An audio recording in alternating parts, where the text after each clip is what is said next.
Graça e paz, meus irmãos. Vamos dar continuidade à nossa série de exposições no livro do profeta Joel. Eu vou pedir por gentileza para que você abra sua Bíblia, no capítulo de número 2, e nós faremos a leitura do versículo 1 até o versículo de número 11. Joel, capítulo 2, versículo 1 ao versículo 11.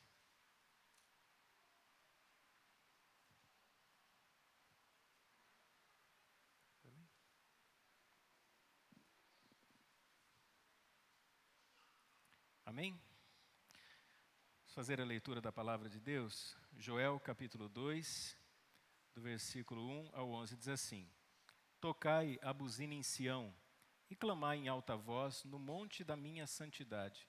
Perturbem-se todos os moradores da terra, porque o dia do Senhor vem, ele está perto. Dia de trevas e de tristeza, dia de nuvens e de trevas espessas, como a alva espalhada sobre os montes, porque grande e poderoso, povo grande e poderoso, qual desde o tempo antigo nunca houve, nem depois dele haverá pelos anos adiante de geração em geração. Diante dele um fogo consome, e atrás dele uma chama abrasa. A terra diante dele é como o jardim do Éden, mas atrás dele um desolado deserto. Sim, nada lhe escapará. O seu parecer é como o parecer de cavalos, e correrão como cavaleiros. Como o estrondo de carros sobre os cumes dos montes, irão eles saltando. Como o ruído da chama de fogo que consome a pragana, como um povo poderoso ordenado para o combate.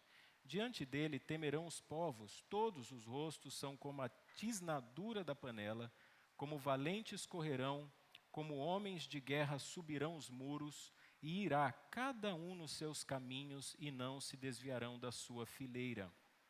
Ninguém apertará seu irmão, irá cada um pelo seu carreiro, sobre a mesma espada se arremessarão, e não serão feridos.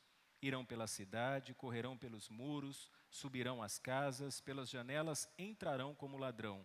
Diante dele tremerá a terra, abalar-se-ão os céus, o sol e a lua se enegrecerão, e as estrelas retirarão o seu resplendor. E o Senhor levanta a sua voz diante do seu exército, porque muitíssimos são os seus arraiais. Porque poderoso é, executando a sua palavra, porque o dia do Senhor é grande e muito terrível, e quem o poderá sofrer? Amém. Amados irmãos, nós precisamos lembrar que o livro do profeta Joel fala especificamente sobre o dia do Senhor. Não à toa, esse é o sentido do nome de Joel, né? O Senhor é a salvação. E nós lemos esse livro na semana passada, e eu enfatizei um termo chamado o Yom Yavé, né? O dia do Senhor. Porque quando nós lemos, principalmente o capítulo 2, nós vamos perceber que há uma progressão do que está acontecendo com Judá e o que vai acontecer logo adiante e o que isso significa numa visão sobre o fim dos tempos, uma visão escatológica. O povo estava sofrendo com a invasão dos gafanhotos, uma praga terrível que tinha consumido tudo. Eles estavam sofrendo com a seca. O profeta Joel fala sobre um exército avassalador, sobre um inimigo muito poderoso que vai vir contra eles, e ele fala que há uma iminência, né? Alguma coisa está para acontecer. Então, quando o povo olha para a invasão dos gafanhotos, eles percebem que depois daquilo virá um sofrimento maior, e essa invasão futura também aponta para o dia do juízo, o dia do Senhor. Então, o livro do profeta Joel nos traz revelações muito importantes, que eu gostaria de compartilhar com os amados irmãos nessa noite. Eu vou pedir para que você me acompanhe na leitura das Sagradas Escrituras, para que a gente consiga compreender o máximo o que significa, então, esse texto. Vejam que Deus, através do profeta Joel, inicia sua fala dizendo ao povo, verso 1, o Senhor pede para tocar a trombeta. É assim que começa o verso 1. E aqui a trombeta é um chofar, um chifre de carneiro, geralmente utilizado pelos sentinelas que ficavam acima dos muros das cidades fortificadas e que tocavam essa trombeta como uma forma de alarme para despertar o povo a respeito de algumas coisas, dentre elas a aproximação de um inimigo muito poderoso ou de uma calamidade, como no caso aconteceu com os gafanhotos. E aqui é muito interessante porque essa trombeta anuncia um perigo iminente, alguma coisa que está para acontecer. Só que à medida em que nós vamos lendo o capítulo 2, vocês vão perceber que Joel cita até alterações cosmológicas. Ele vai falar sobre o Sol, vai falar sobre as estrelas e vai fazer um apontamento sobre o dia do juízo final. Eu achei interessante a visão de João Calvino a respeito dessa passagem, e ele diz assim: o profeta Joel não se dirige a cada um individualmente, mas a toda a nação, uma vez que do menor até o maior, toda a nação era culpada diante de Deus e merecia sua vingança, uma vez que apresentavam cerimônias religiosas a Deus, mas não havia sentimento correspondente no coração. Precisamos lembrar que Joel está advertindo o povo, porque eles estavam observando os rituais do culto, mas o coração estava distante do Senhor. Esse é o risco que nós corremos, de tratar as coisas espirituais de uma forma irrelevante ou indiferente a Deus. De nos acostumarmos tanto com o culto, com as músicas, com a pregação, com o fato de que vamos à igreja todo domingo, que nós nos habituamos e simplesmente tratamos como uma religião, não tendo nenhuma força de transformação, nenhuma força de mudança na nossa vida. Então corremos o risco de professarmos uma fé que nós não praticamos, de falarmos a respeito de algo que nós temos conhecimento, nos apropriamos do conhecimento através das Escrituras, mas que sinceramente, na prática, não está presente em nossa vida.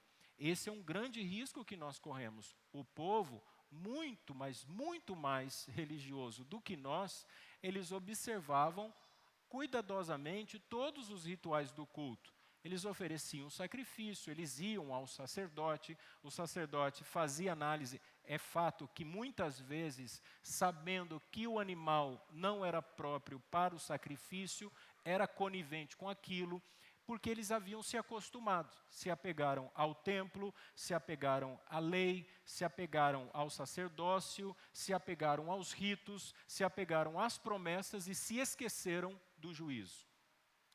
Então, Deus chama a atenção. E como é que Deus faz isso? Deus chama a atenção dos pagãos, dos outros povos que não têm a lei de Deus? Ou Ele chama a atenção do povo da aliança? Ou Ele chama a atenção daquele povo que deveria ser o luzeiro das nações? Ainda no verso 1, tocai a trombeta em Sião. Sião aqui conhecido como o lugar do templo, o lugar da adoração, o monte elevado ou um monte alto, conhecido como a morada de Deus. E percebam, meus irmãos, a trombeta, esse alarme deveria ser disparado, deveria soar de Sião para Sião. Então, da casa de Deus para o primeiro povo de Deus e então reverberar para todos os moradores da terra. Porque o juízo de Deus será sobre todos os homens. Mas inicialmente deveria soar no meio do povo de Deus. Esse lugar onde o povo de Deus se reuniam. E olhem, aqui esse lugar de Sião, ou monte elevado, era exatamente o lugar dos sacerdotes. Os sacerdotes ali realizavam um culto, e os judeus se apegavam àquele lugar, não tendo sinceridade no coração, se acostumavam com a religião, e tinham a religião como uma espécie de amuleto. Será que isso é estranho para nós? Ou será que ainda hoje as pessoas fazem de suas crenças um amuleto? Quais são as igrejas denominadas evangélicas que mais crescem no Brasil? exatamente as igrejas que, ao fazer o uso da fé bíblica, transformam em amuletos. Pegando referências bíblicas, ensinos bíblicos, distorcendo o seu significado e ensinando ao povo ritos, misticismos e muitas vezes até mesmo vendendo objetos, amuletos de fé. Há muitos denominados evangélicos que na sua casa ele tem lá uma espécie de amuleto, ou uma rosa, ou uma chave, ou um saquetelzinho, ou um ramo de trigo, alguma coisa que a pessoa se apega como se fosse um sinal ou uma aliança, como se aquilo tivesse alguma virtude em si. O povo havia se apegado aos ritos do culto do Antigo Testamento. Nós temos que tomar muito cuidado. Talvez não tenhamos, eu espero que não, nenhum amuleto em casa. Mas às vezes a gente se apega achando que, pelo simples fato de congregarmos, de virmos à igreja, de sentarmos no banco, de entoarmos os louvores, de ouvirmos a palavra, de contribuirmos com o nosso dízimo, de sermos membros arrolados numa comunidade, de termos uma história e uma tradição, de defendermos princípios teológicos reformados, históricos, às vezes até de forma dogmática, às vezes até irredutível, inflexível e duro, nós nos apegamos como se isso fosse a garantia de que nós somos salvos. Esse povo tinha muito mais conhecimento e capacidade de observar ritos do que nós, mas eles não tinham sinceridade no coração. E o profeta Joel deixa bem claro, o juízo de Deus está começando pela casa de Deus, porque o povo de Deus não está sendo sincero em sua adoração. E não à toa, Pedro, tendo conhecimento disso, na sua primeira carta, no capítulo 4, versículo 17, ele disse: o julgamento começa pela casa de Deus. Estamos nos aproximando de dias cada vez mais difíceis para a fé cristã, para os princípios bíblicos.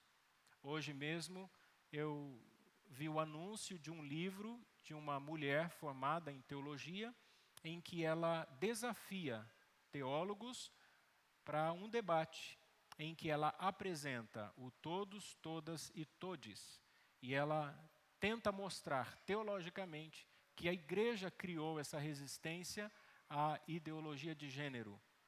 E esse é o ambiente que nós estamos. Não é a proposta de um ambiente em que as pessoas dizem assim: se você é cristão, então você não precisa aceitar esse ensino. Não é esse ambiente.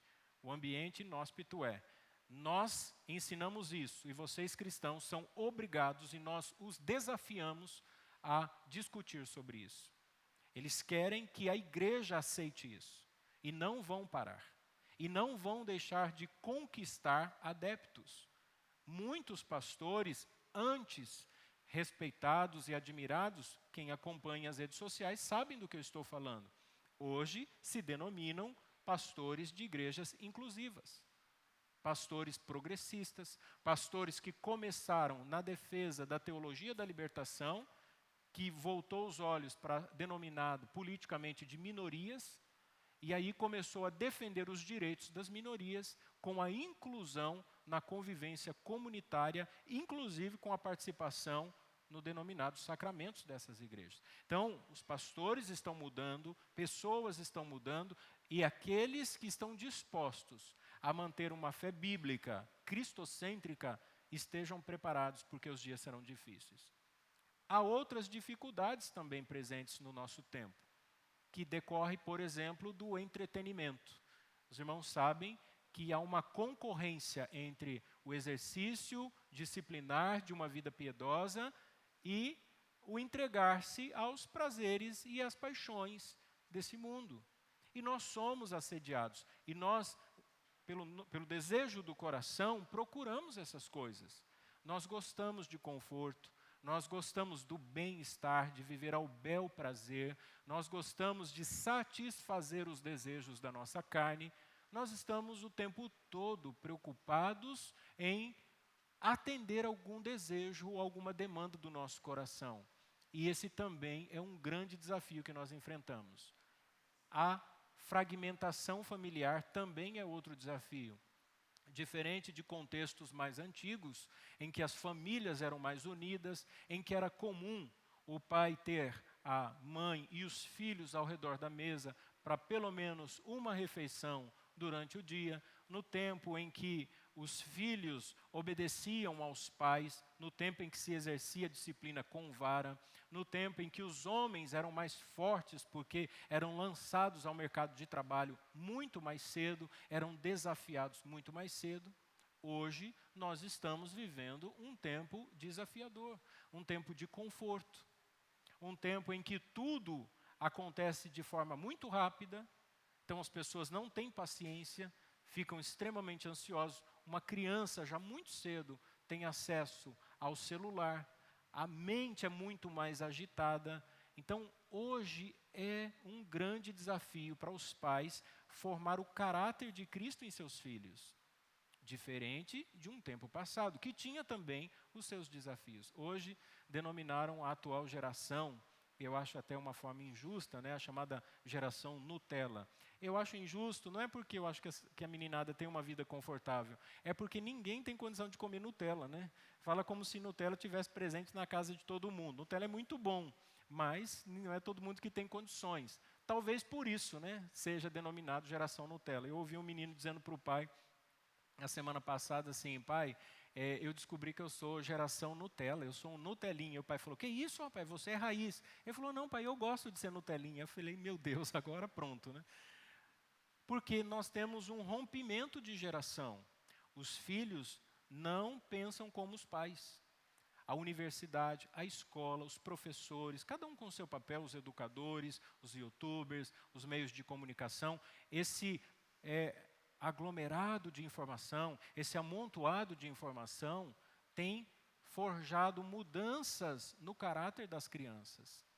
Quem é pai e mãe sabe do que eu estou falando. O medo que você tem de perder os seus filhos. A igreja sente isso. Por isso que surgiram igrejas voltadas para jovens. A visão de mercado. Quando você cria alguma coisa para um determinado nicho, para um foco em específico, é uma visão de mercado. Então, alguns líderes religiosos perceberam que os pais estão perdendo os filhos e eles criaram a igreja do entretenimento. Eu não estou dizendo que nós não podemos ser contemporâneos, nós devemos ser contemporâneos, mas nós não podemos deixar as escrituras. E aí é que está o desafio, porque jovem, e não só jovem, os mais velhos também, não querem as escrituras. As pessoas não têm muito interesse. Muitas pessoas gostam de mensagens de autoajuda, que é gostoso mesmo de ouvir.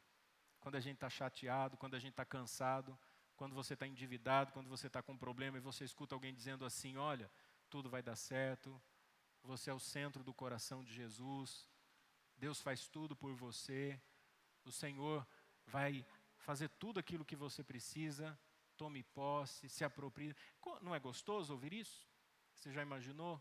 Sendo filho, aí o seu pai chega para você e diz assim: filho, tudo que você quiser o pai te dá. Olha, não se preocupe, não precisa chorar, não precisa se desgastar, não precisa trabalhar, não precisa aprender nada na vida, eu vou te dar tudo de mão beijada. Esse é o evangelho coach. Esse é o evangelho triunfalista. Esse é o evangelho raso. É o evangelho que não muda. É o evangelho que afaga o coração pecaminoso, mas que não muda o caráter. E sabe como a gente percebe isso? Na convivência familiar. O apóstolo Paulo, escrevendo à igreja de Éfeso, ele fala que o homem cheio do Espírito Santo é aquele que ama e que cuida da sua esposa. A esposa cheia do Espírito Santo é aquela que se submete ao marido, que o respeita. Filhos cheios do Espírito Santo são aqueles que obedecem aos pais. Os pais, os homens cheios do Espírito Santo, sabem educar seus filhos e não os irritam. E quando você olha para a realidade do contexto da casa, você percebe que não há transformação. É aqui que nós precisamos tratar essas questões. Não é uma questão de emoção, não é uma questão de ser agradável. Eu acho que a gente precisa de mudança e nós temos que buscar essa mudança. Porque Joel está falando a um povo confortável, a um povo acostumado com a religião, que mesmo sofrendo com a praga de gafanhotos e com a seca, eles não estavam percebendo que aquilo era um sinal de que o juízo de Deus está se aproximando. Quantos estão sofrendo hoje e mesmo assim não percebem o juízo de Deus? Ainda no verso 1, tocai a trombeta em Sião e clamai em alta voz no monte da minha santidade. Percebam, ou seja, no meu santo monte.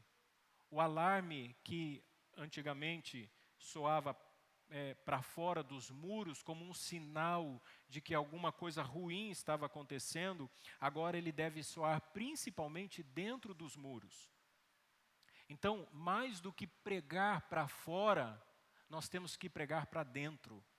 Mais do que anunciar o juízo de Deus aos ímpios, nós temos que anunciar o juízo de Deus entre nós. Porque o juízo começa, ou o julgamento começa, pela casa de Deus.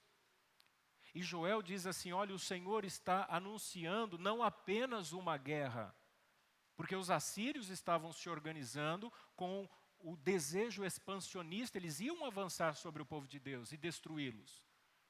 E o que Joel está dizendo, olha, o Senhor não apenas está anunciando a guerra, o Senhor está dando as armas para que essa guerra aconteça.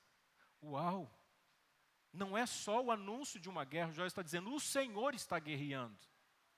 Então Deus não está advertindo assim, olha, uma guerra se aproxima. Deus está dizendo, eu inicio uma guerra contra vocês.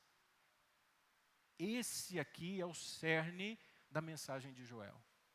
Aqui a ênfase da mensagem. Deus é o próprio agente da guerra. Ele não só avisa, mas ele aciona as armas contra o seu povo. Sabe o que isso significa? Que aquele povo não acolheu a graça de Deus nos ritos do culto. E agora eles iam colher o juízo de Deus previamente anunciados pelos sinais. Quando nós não ouvimos a voz do amor, nós nos sujeitamos ao chicote da disciplina. Quando os nossos ouvidos não escutam a graça, nós nos submetemos ao juízo. Então aquele povo recebe, é como se, pense num pai e numa mãe. Imagine que a mãe é a graça e o pai é o juízo. Quando o filho está desobedecendo, o que a mãe faz? A mãe diz assim, para com isso. O que você está fazendo é errado. Ontem estava numa lanchonete com alguns pastores, depois da solenidade de ordenação, e nessa lanchonete tem um espaço para as crianças brincarem, mas ele é um espaço todo fechado de vidro. Então, as mães ficam na mesa e veem as crianças brincando, mas elas não escutam o barulho que as crianças fazem e as crianças também não escutam, obviamente, os pais. E uma menina começou a ficar de cabeça para baixo, pendurando, e uma mãe, naquele impulso maternal, no desejo de cuidar da criança, ela, fulana, deu aquele grito e todo mundo do restaurante olhou, mas a menina não escutou. A mãe faz isso. A mãe fica o tempo todo, desce daí, para de correr, coloca um calçado, cuidado. Não é o tempo todo assim? Mas quando termina a paciência da mãe, o que ela faz? Quando seu pai chegar, você vai ver só. Você não vai obedecer a mãe? Então você vai ver a hora que o pai chegar. Por quê? Porque o pai traz o juízo. O pai disciplina. Joel está dizendo assim, vocês não escutam a graça. Vocês estão ouvindo mensagem após mensagem. A graça falando ao coração de vocês, parem com isso. Mudem as atitudes de vocês. Mas o dia que o dia que o juízo chegar, aí a disciplina vem. Esse é o anúncio de Joel. Ele avisa que o pecado e a falsa segurança são momentâneos. A pessoa às vezes se apega àquela vida de conforto, de ociosidade, ela pensa assim, Deus está vendo, mas Ele não faz nada. O Senhor conhece o meu pecado, mas eu nunca senti o peso da mão de Deus. O pastor prega todo domingo, diz que isso é pecado, mas eu sempre fiz isso e eu não vejo nada de diferente. É como a mãe. A mensagem do domingo é a mãe dizendo, para com isso. O dia do Senhor é o dia em que o Pai chega. Quando a gente insiste, irmãos, na indolência do sono espiritual, e aqui a ideia de tocar a trombeta é tocar um alarme. Você já colocou o seu relógio para despertar lá 6 horas ou 5 horas da manhã? É o melhor período para dormir. Se você não colocar o despertador, você não consegue levantar. O sono te prende na cama. E o que você faz quando dispara o alarme? Você levanta, porque se você insistir na cama, você dorme de novo. Então, você deixa o alarme lá do lado da sua cabeceira, e aí quando ele dispara, você levanta. Se você for lá e ficar mais 10 minutos, mas aí sei que tem gente que faz isso, você levanta 1 ou 2 horas depois, e você chega atrasado no serviço, você perde o seu compromisso. O tempo da graça é esse tempo. Às vezes, a pregação vem como essa trombeta que soa aos nossos ouvidos, e a gente diz assim, mais 10 minutos, mais um pouquinho do meu sono. Está tão gostoso dormir espiritualmente, está tão gostoso essa vida de sono, de sonolência. A minha vida está tão confortável, a cama do entretenimento, a cama do mundanismo, a cama dos pecados, das práticas imorais, ela é tão confortável e eu me sinto tão bem nessa cama da preguiça, e a gente rola de um lado para o outro e a gente se espreguiça naquele pecado e a gente pensa assim, Deus nunca vai me despertar desse sono. E aí o profeta Joel diz ainda no verso 1, perturbem-se. Fiquem perturbados todos os moradores da terra, porque o dia do Senhor vem, Ele está perto. Há 2 avisos solenes, e eu amo essa palavra solene. Todo lugar que eu posso estar e transformar num ambiente solene, eu faço isso. O culto é solene, ontem a ordenação, pela primeira vez foi solenidade. Solene, a ideia dessa reverência. A exigência de determinados comportamentos e posturas. Um ambiente sério, um ambiente importante pelo seu significado e pelo que ele nos ensina. E aqui há 2 avisos solenes. O primeiro aviso de Joel. Existia um perigo iminente, existe algo que vai acontecer. A devastadora praga de gafanhotos apontava para um terrível ataque militar. Eles deveriam olhar para a praga de gafanhotos e lembrar que haveria um ataque militar. O ataque militar apontava para o dia do juízo, o dia temível do Senhor. E é interessante, meus irmãos, que assim como os judeus estavam anestesiados com os acontecimentos, eles não haviam despertado espiritualmente, mesmo com a praga e mesmo com a iminência do ataque assírio. Eles não tinham se despertado. Ainda hoje, muitas pessoas agem de forma louca, zombando do pecado, desconsiderando os acontecimentos, vivendo de forma confortável no pecado, tapando os ouvidos. Diante dele temerão os povos. Aqueles que ignoram os sinais e que não se voltam para o Senhor porque amam o presente século, no dia do juízo desmaiarão de terror, quando o Senhor os fizer acordar. O segundo aviso solene é que havia o anúncio de abandono. Os judeus seriam completamente abandonados na invasão dos assírios. A pior coisa que existe para um cristão é quando Deus o abandona em seus pecados. Enquanto a gente sente o desejo de arrependimento, enquanto o sentimento de culpa, de acusação diante do Senhor ainda está em nosso coração, louvado seja Deus por isso. Quando a gente sente que pecou contra Deus e nós podemos orar e confessar os nossos pecados e nos arrependermos e nos voltarmos para Deus. E eu não estou aqui vestindo roupa de santidade diante de uma igreja em que todos nós pecamos, a começar por mim.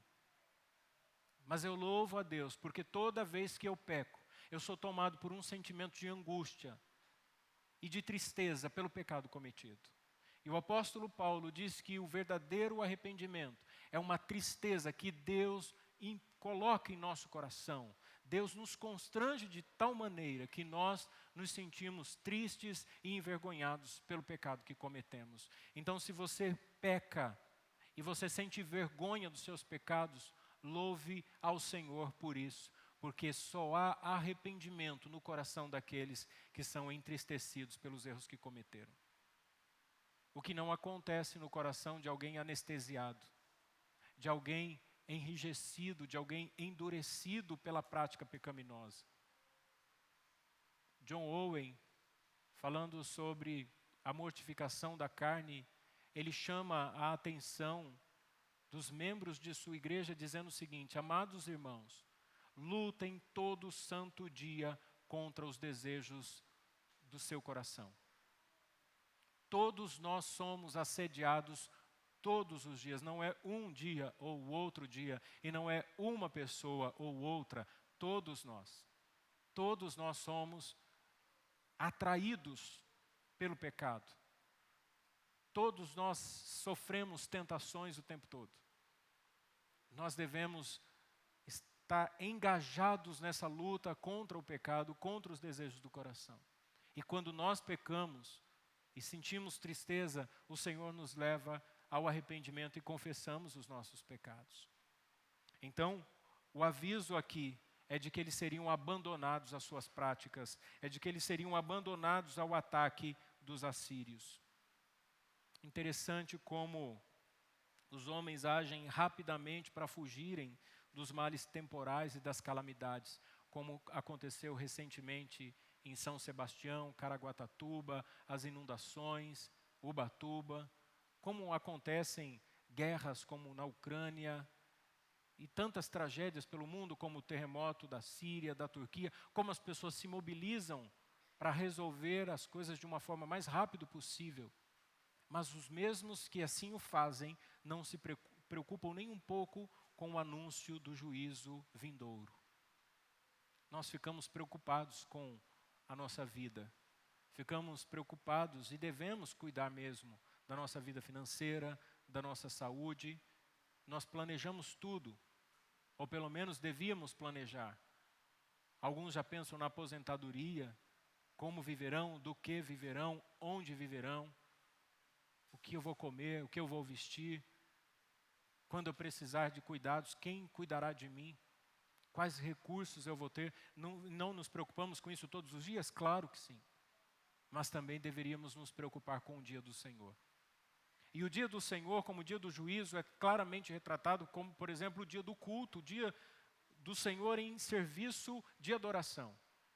E quando eu vejo pessoas que não dão a mínima para o domingo, que trocam o domingo por atividades completamente corriqueiras e comuns, que serão repetidas centenas, para não dizer milhares de vezes durante a vida, como, por exemplo, limpar uma casa, lavar um carro, ou simplesmente assistir um programa de televisão, ou receber uma visita, ou ir para a casa de alguém, ou fazer um passeio no shopping, coisas que poderiam tranquilamente ser feitas em qualquer dia, em qualquer horário, numa outra ocasião. Quando eu vejo pessoas que não entendem o culto, que acham que o culto é como uma missa, que você vai num domingo ou outro, e principalmente no da ceia, eu percebo que essas pessoas não têm qualquer sentimento da prévia do juízo que há de vir. Porque se eu não me preocupo com o domingo, dia do Senhor, eu não me preocupo com o juízo do dia do Senhor. É por isso que Pedro diz que o julgamento começa pela casa de Deus. Verso 2, como então será esse dia? Dia de trevas e de tristeza, dia de nuvens e de trevas espessas. As trevas anunciam o juízo de Deus. As trevas aqui apontam para a ruína, para a condenação. O dia do Senhor hoje, como culto, é o dia do perdão, é o dia da graça, é o dia da adoração. O dia do Senhor, escatologicamente, não é o dia do perdão, é o dia da condenação, é o dia do juízo, e é isso que nós devemos observar. Os judeus não sabiam o dia exato em que os assírios invadiriam suas terras, suas cidades fortificadas, mas eles tinham sinais. Os gafanhotos eram um sinal. E quando os assírios viessem, eles seriam um sinal para o dia do juízo. Por isso que Joel diz, vocês devem esperar o dia do Senhor. Esse é o Yom Yavé, é o dia do julgamento, é o dia do Senhor. Nós também, irmãos, vemos sinais constantemente. Os sinais estão à nossa volta. nós temos previsões, há rumores de tantas coisas acontecendo no mundo, mas nós não sabemos o dia da segunda vinda de Cristo. Como será então esse dia? Verso 2. Como a alva espalhada sobre os montes, povo grande e poderoso, qual desde o tempo antigo nunca houve, nem depois dele haverá pelos anos adiante, de geração em geração. Olha que imagem assustadora que Joel descreve. Os gafanhotos são semelhantes a um exército poderoso, fortemente armado, que vem de forma súbita e inesperada, aquela nuvem de gafanhotos. E é tão inesperado que a expressão que ele utiliza é como a alva espalhada sobre os montes. Você já viu o dia amanhecer? Você olha para a montanha, está escuro, mas quando o sol nasce, a luz de forma muito rápida cobre todo o monte. Como a alva se espalha pela montanha rapidamente, aquela nuvem de gafanhotos surge de forma inesperada.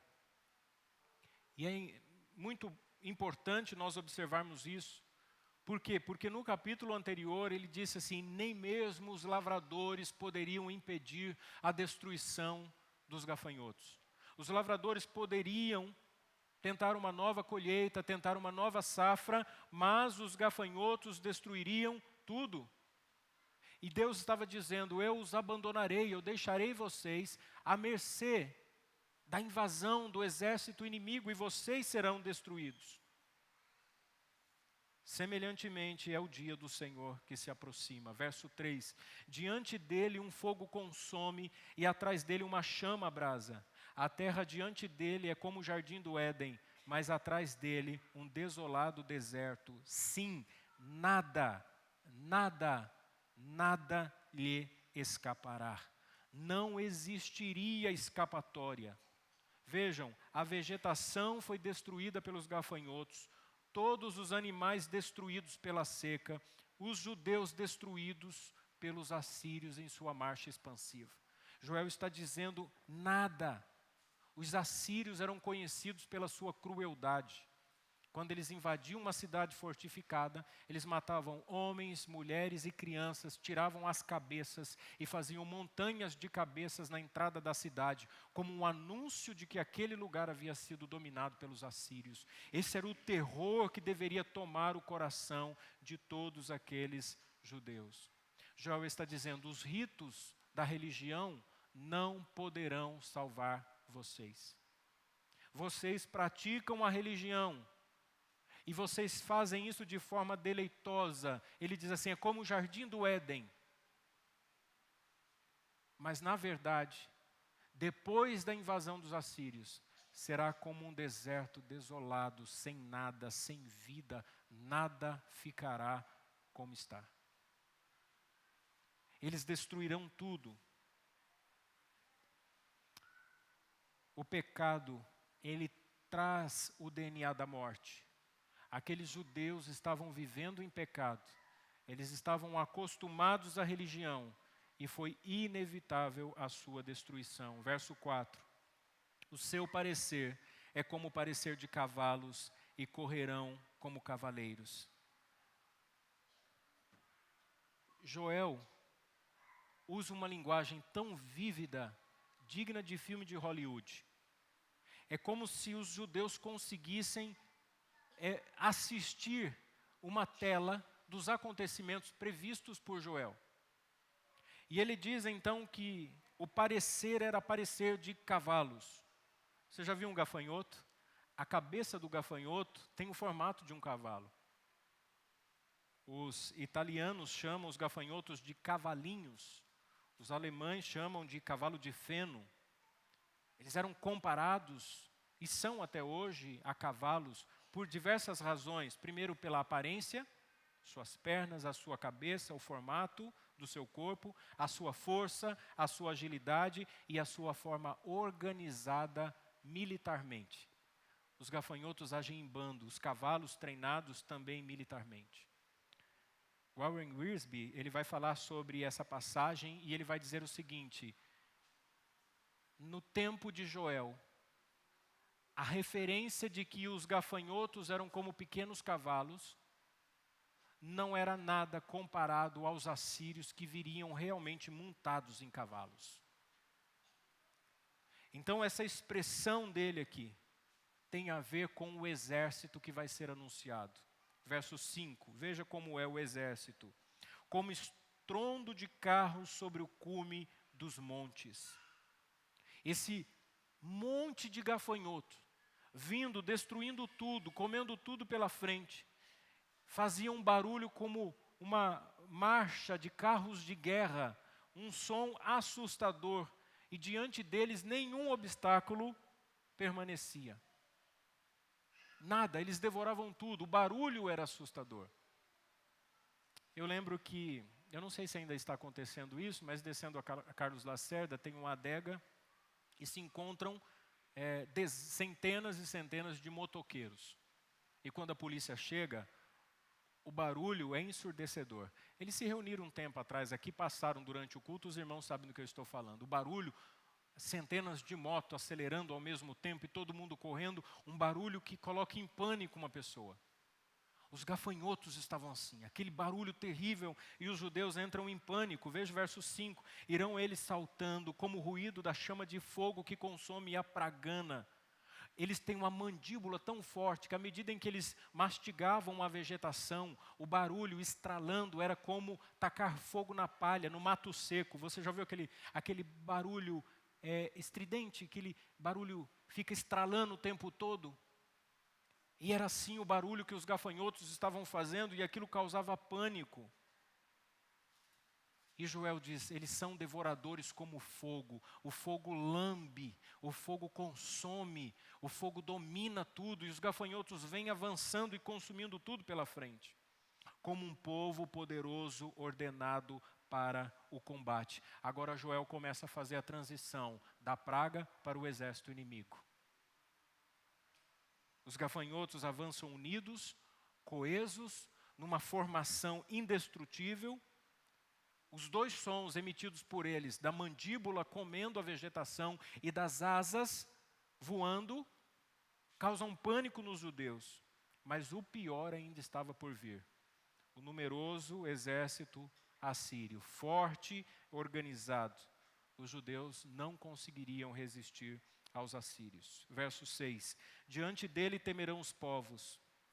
Todos os rostos são como a tisnadura da panela.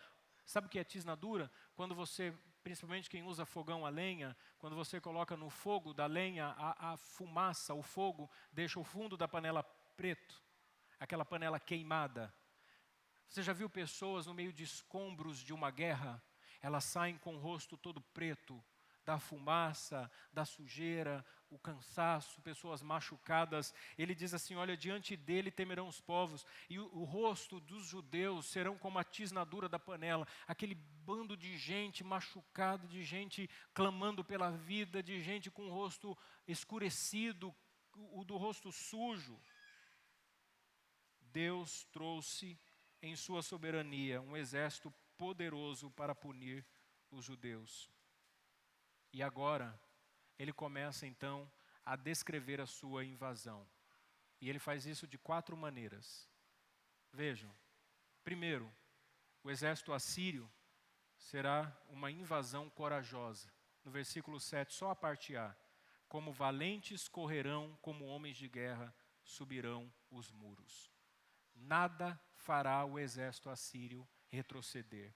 Ninguém. Eles estavam lidando com um exército extremamente poderoso. Segundo, será uma força organizada, verso 7b ao verso 8, parte A. E irá cada um nos seus caminhos, e não se desviarão da sua fileira. Ninguém apertará seu irmão, irá cada um pelo seu carreiro. Eles vão agir em bloco, de forma organizada, incansável e sistemática. Consegue imaginar o que é um exército assim?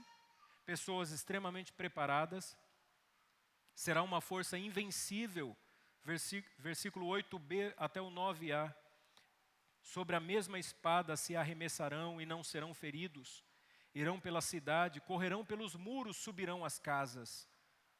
Do mesmo jeito que os gafanhotos eram organizados e subiam em todos os lugares e consumiam toda a lavoura, toda a vegetação, todas as árvores frutíferas, agora ele diz também que os soldados assírios seguirão o caminho da destruição e não haverá nenhuma arma que os fará parar.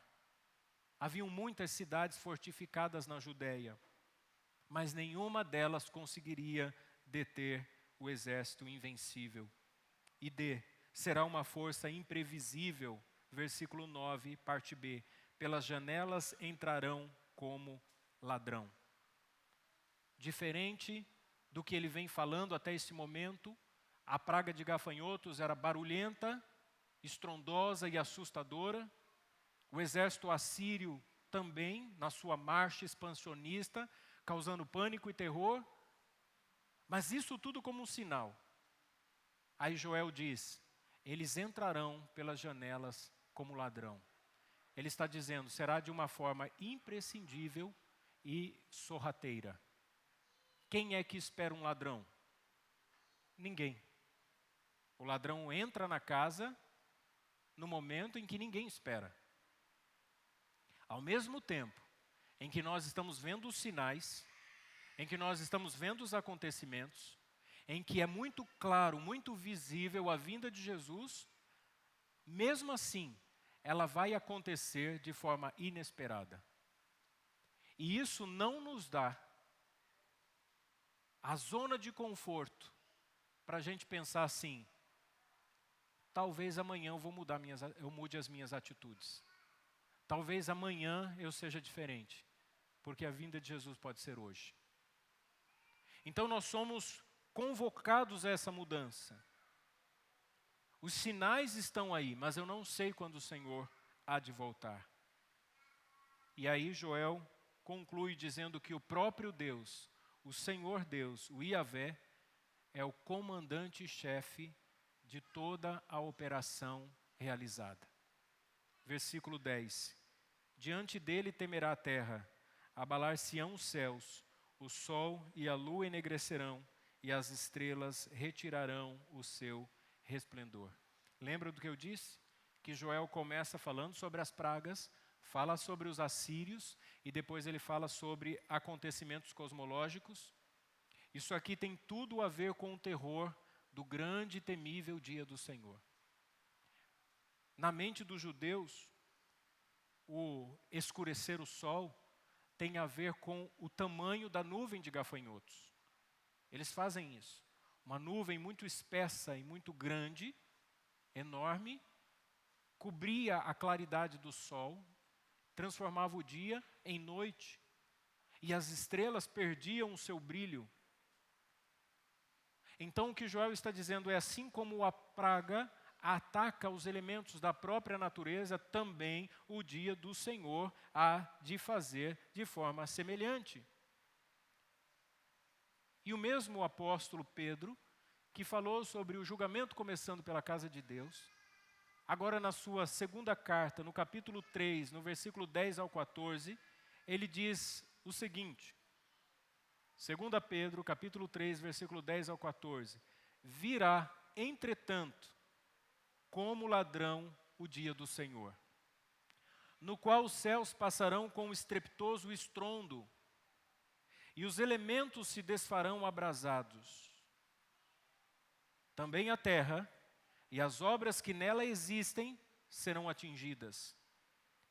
Visto que todas estas coisas hão de ser assim desfeitas, deveis ser tais como os que vivem, e aqui Pedro diz como é que nós devemos viver. Santo procedimento e piedade. Não existe fé correta sem o ensino correto. Pastor, mas a igreja é muito boa, a igreja é muito bacana, as pessoas são muito divertidas, o ambiente é muito legal, mas não tem ensino, não existe fé. Sem conhecimento da Bíblia não é possível ter a fé correta. E a fé a que eu me refiro não é pensamento positivo. Olha, pensamento positivo que as coisas vão acontecer, vai dar certo. Não é isso. A fé a que eu me refiro é a firme certeza de que Deus, em seu caráter, fará cumprir toda a sua palavra. E esperar isso com todo o coração. Por que as pessoas pecam? Por que crentes abandonam a igreja? Por que as pessoas deixam de orar? Por que nós deixamos de ler a Bíblia? Por que nós abandonamos a vida de santidade? Porque nós não cremos na vinda de Jesus. Por que nós não ficamos aterrorizados com uma vida fria, sem experiências com Deus, com uma mesmice eterna que nunca nada de novo acontece? Porque nós não esperamos a vinda de Jesus. No fundo do nosso coração, nós até falamos, nós até tomamos a ceia, mas a pergunta que ecoa nos nossos ouvidos e no nosso coração é: eu realmente espero a vinda de Jesus? Tem pessoas que têm uma paixão enorme por tantas coisas, são apaixonados pelo time do coração, acompanham tudo, escalação, campeonato, resultado de cada jogo, jogadores comprados, o valor pago. Há pessoas que são apaixonadas pela política, acompanham seus candidatos, veem tudo nas redes sociais, observam seu plano de governo, defendem com unhas e dentes os seus candidatos, ao ponto de brigar com familiares, amigos e irmãos. Há pessoas que são apaixonados por bens materiais. O sonho se resume apenas em ter as coisas, em ter uma casa linda e maravilhosa, confortável, em ter um carro do último ano, último modelo. Acompanham, compram revistas, acompanham os lançamentos, sabem de tecnologia, sabem da mecânica do carro, mas não sabem nada sobre a vinda de Jesus. Se você sentar com essas pessoas e perguntar sobre algo escatológico, elas vão olhar nos seus olhos e vão dizer assim: desculpa, mas eu não sei. Porque tudo o que está no meu coração pertence a esse mundo. Eu não consigo acreditar que alguém assim ame a Deus de verdade. E eu não estou dizendo, irmãos, que você precisa ser um conhecedor de doutrinas escatológicas. Eu não estou dizendo que você precisa ser um defensor do pré-milenismo, amilenista, ou pós-milenista, ou tribulacionista. Não é nada disso. Mas eu preciso dizer que se você não espera a vinda de Jesus, eu preciso sentir pena de você. Porque, diferente do descrente, que pulou carnaval, que se prostituiu, que se entregou à luxúria, que mente, que rouba, que adultera e que vive a vida de forma mais devassa possível, ele vai ser condenado, porque ele não espera Jesus, não espera a sua vinda, não acredita na vida após a morte. A pior coisa é alguém que se diz crente, que vem na igreja, que faz todos os ritos, mas não consegue crer no Senhor Jesus. Ou nós compreendemos isso que Pedro está dizendo, ou a gente não vai esperar a vinda de Jesus.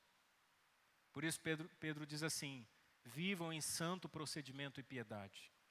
Como é que eu vou viver em santo procedimento e piedade?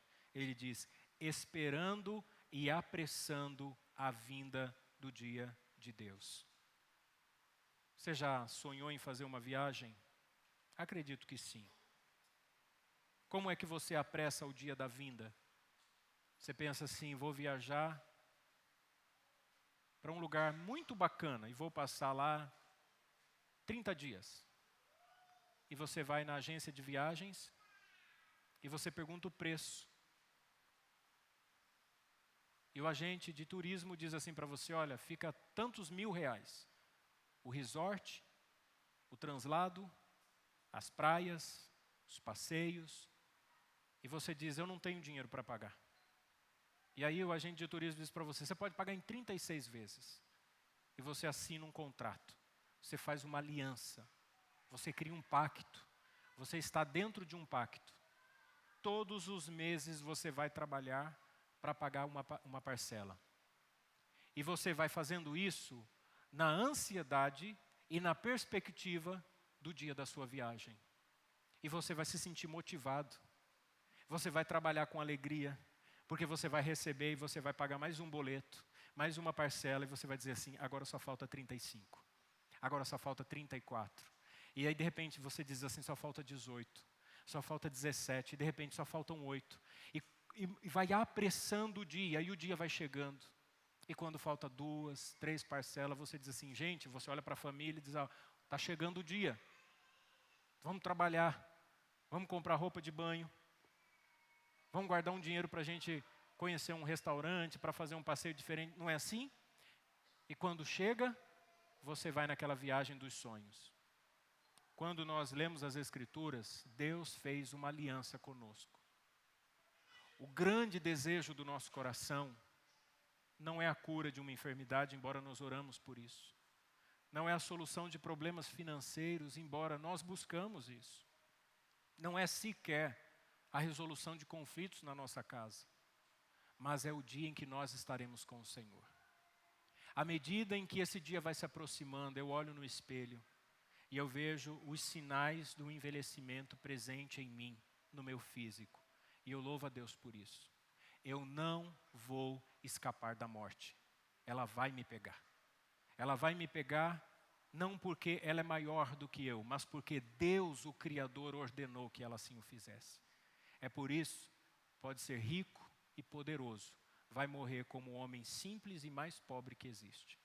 Porque o Senhor disse que por causa do pecado, todo mundo vai morrer. Todos. A diferença é que nós vamos ressuscitar para o gozo eterno. E não é bom isso? Você trabalhar todos os dias apressando o dia do Senhor. O seu coração aguardando ansiosamente o dia do Senhor. Os sinais estão aí. Alguns dias atrás eu tive uma crise de dor na coluna. Eu nunca imaginei que teria isso. Sabia que poderia acontecer uma hora ou outra. Semana retrasada eu expeli uma pedra de um cálculo renal. Há 40 dias estou com uma obstrução no canal lacrimal e uma pequena tumoração na pálpebra, que fica latejando, e eu olho para os irmãos e vejo uma meia lua, porque esse caroço surgiu no meu olho. O meu corpo não é mais o mesmo. Eu estou adoecendo. Eu estou envelhecendo. Eu estou morrendo. Você está. Seus cabelos brancos, os cabelos que você perdeu, as dores que você sente, o cansaço, o calor, o sono que te pega, a inquietação, a ansiedade, a preocupação, o estresse, o dormir no chão em cima do braço e depois não conseguir estender o braço, como disse o presbítero Justino, sinais da nossa limitação e da nossa finitude. E Pedro diz, apressem o dia do Senhor. Irmãos, vamos nos esforçar. Há um apelo de Joel para todos nós. Vamos nos esforçar, não só para que tenhamos uma vida desperta, acordados, mas para despertar aqueles que dormem o sono da frieza espiritual. Lutem pelos seus irmãos, pela sua família. Aqueles que se enganam com a aparência religiosa do mundo gospel. Muitas pessoas acham que estão certos. E dizem, não, eu estou certo, é assim e desse jeito. E você diz, não, mas a Bíblia não diz assim. E não quero saber, mas a minha igreja diz que é assim. Daqueles que se vendem nesse mercado que se tornou o evangelicalismo brasileiro, dos púlpitos que viraram um balcão de negócio, de pessoas que vivem presas em campanhas e carnê, e ficam o tempo todo buscando benesses divinas. Poderoso é, executando a sua palavra, porque o dia do Senhor é grande e muito terrível, e quem o poderá sofrer? Todo o exército de gafanhotos e todo o exército dos assírios estavam sob a ordem do Todo-Poderoso. Eles não agiram conforme o seu bel prazer ou o seu livre-arbítrio, mas eles obedeceram ordens divinas. Deus controla toda e qualquer situação. Independente de quem esteja no poder, seja um imperador, seja um ditador, seja um presidente, seja um sheik, seja quem for, o Senhor está governando. Deus é o agente primário, Ele quem ordena todas as coisas. Nós, homens, somos agentes secundários, executamos os planos de Deus. Nem mesmo Satanás, com todo o seu ardiz, sendo o arqui-inimigo do povo de Deus, como disse o Lutero, o diabo é o diabo de Deus. Como um cachorro acorrentado, assim Deus o controla. Então, não temas, não fique com medo do que está acontecendo, mas mantenha sua vida em piedade e em santo procedimento, porque Deus está controlando todas as coisas. Eu concluo dizendo o seguinte: existe nessa passagem um anúncio de que Deus está olhando para o comportamento do seu povo. E Ele não só está olhando para o comportamento do seu povo, como Ele está examinando o seu povo. O Senhor olha para nós e o Senhor nos examina. Observamos que é imprescindível a solenidade e a reverência no culto. Mas eu não me refiro simplesmente à postura, mas a uma vida santa. Nós devemos todo domingo nos reunir com amor a Deus, com uma vida santa e em reverência diante da sua presença. O texto que nós lemos nos chama também a atenção para os acontecimentos no mundo como sinais da segunda vinda de Cristo. E vejam que nós devemos nos arrepender, nos humilhar e confessar os nossos pecados na presença de Deus. Assim como no tempo de Joel, texto que nós lemos, nem a praga de gafanhotos, nem o exército assírio estavam fora do controle de Deus. Assim também hoje, nenhum acontecimento está fora do domínio do Senhor. E por fim, ainda há tempo. Tempo de arrependimento, tempo de atender à voz da graça, tempo de darmos ouvidos à exposição da palavra de Deus. A trombeta está soando. Ao anúncio da palavra de Deus, ouça e acolha com fé em seu coração. Faça isso hoje. Provoque mudanças na sua vida hoje. Não admita, não aceite sair daqui para viver a mesmice. Diga a você mesmo: eu não vou aceitar viver da mesma forma. Não de forma coach, treinando suas emoções, mas com consciência de que a palavra de Deus te chama a esse comprometimento. O Senhor não aceita, não admite que eu viva de uma maneira indolente. Então, mude sua vida. Sabe por quê? Porque diante dele temerão todos os povos.